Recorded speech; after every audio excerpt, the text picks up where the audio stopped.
സാധ്യതയുണ്ടല്ലോ. എന്താ എന്താ അമ്മേ? ആ അടുപ്പത്ത് കിടക്കുന്ന അരി ഒന്ന് അടച്ചു വെച്ച്.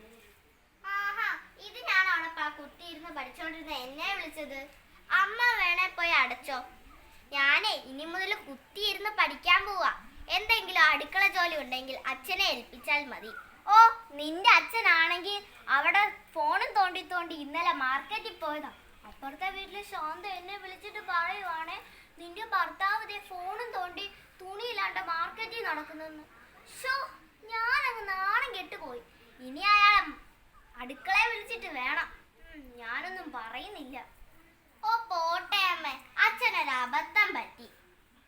വിട്ടേക്ക്. ഇത് മൊബൈൽ മാനിയ എന്ന് പറയുന്ന ഒരു അസുഖമാണ്. നമുക്കത് തിരുത്തിയെടുക്കാം. മോൾ അച്ഛനോടൊന്ന് പറഞ്ഞേക്കണം. അമ്മയ്ക്ക് ഇടികല്ല് മാനിയ, ചിരവ മാനിയ, അങ്ങനെയുള്ള പല ഒക്കെ മാനിയകളും അറിയാവുന്നു.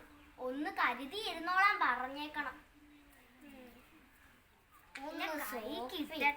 ശരിയാക്കും. I am very sorry, Mama. I am very sorry. ഞാൻ മുഴുവൻ പഠിച്ചമ്മേ, കുത്തിയിരുന്ന് പഠിച്ചു. ഞാൻ എല്ലാം പഠിച്ചു തീർത്തമ്മേ. ഒന്ന് പോടി, ഞങ്ങളൊക്കെ തൂറാൻ മുട്ടും വരെ പോയി കുത്തിയിരിക്കുന്നത്. എന്തിറാപ്പി കാര്യസല്ലി. ഈ വിഷുവിന് ഞാൻ പടക്കം വാങ്ങി തരാമെന്ന് പറഞ്ഞപ്പോൾ അമ്മയല്ലേ പറഞ്ഞത് പടക്കത്തിന് ഭയങ്കര വിലയാണെന്ന്. ഇപ്പൊ വിഷു ഒക്കെ കഴിഞ്ഞില്ലേ, എനിക്കൊന്ന് പടക്കം വാങ്ങി തമ്മേ, ഞാനൊന്ന് പൊട്ടിക്കട്ടെ. എന്റെ കുഞ്ഞമ്മയല്ലേ. ഉള്ള ഉരുളക്കിഴങ്ങും ചേമ്പും വാരി വലിച്ചു തിന്നിട്ട് നിന്റെ അച്ഛൻ ദിവസവും ഇവിടെ തൃശ്ശൂർ പടക്കത്തിന്റെ വെടിക്കെട്ട് പൊട്ടിക്കുന്നില്ലേ? അത് കണ്ടോണ്ടിരുന്നാ പോരെ മോളെ, നിനക്കും പൊട്ടിക്കണോ? അമ്മേ, ഡാൻസ് ടീച്ചർ പറഞ്ഞു നാളെ അച്ഛനെയും കുട്ടി ക്ലാസ്സിൽ ചെന്നാ മതിയെന്ന്. ഓ, ദേ കിടക്കും നിന്റെ അച്ഛൻ. നാളുകാലം നടന്നാൽ എന്താ, ഫോണ് താരെ വെക്കത്തില്ല. പിന്നെ പിള്ളേരെ പറഞ്ഞിട്ട് എന്താ കാര്യം? മനുഷ്യ, ടീച്ചർക്ക് വല്ല തോണ്ടി തോണ്ടി മെസ്സേജ് അയച്ചോ?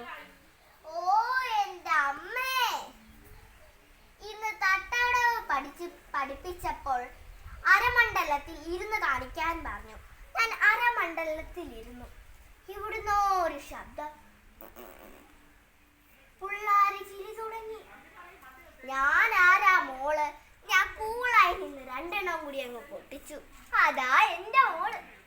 കുറച്ചു നേരം കഴിഞ്ഞപ്പോൾ പിള്ളേരെല്ലാം ചിരി നിർത്തി. എന്നിട്ട് ഞാൻ ടീച്ചറിന്റെ മുഖത്തോട്ടൊന്ന് നോക്കി. എനിക്കപ്പോ ചിരി വന്നു. അതിനാ, അല്ലാതെ ഞാനൊന്നും ചെയ്തില്ല. എന്റെ ദൈവമേ, എന്റെ ഒരു ഭാഗ്യം. എല്ലാ ആഴ്ചയും 2 ദിവസം മോളെ പഠിപ്പിക്കുന്ന ടീച്ചർക്ക് എന്നെ കണ്ടില്ലെങ്കിൽ ഉറക്കം വരുത്തില്ല. ഈ ഡാൻസിന് മാർക്ക് ലിസ്റ്റ് ഇല്ലാൻ നന്നായി. അല്ലെങ്കിൽ ഈ മുട്ടയെല്ലാം ഞാൻ എവിടെ കൊണ്ട് വെക്കോ എന്റെ ദൈവമേ.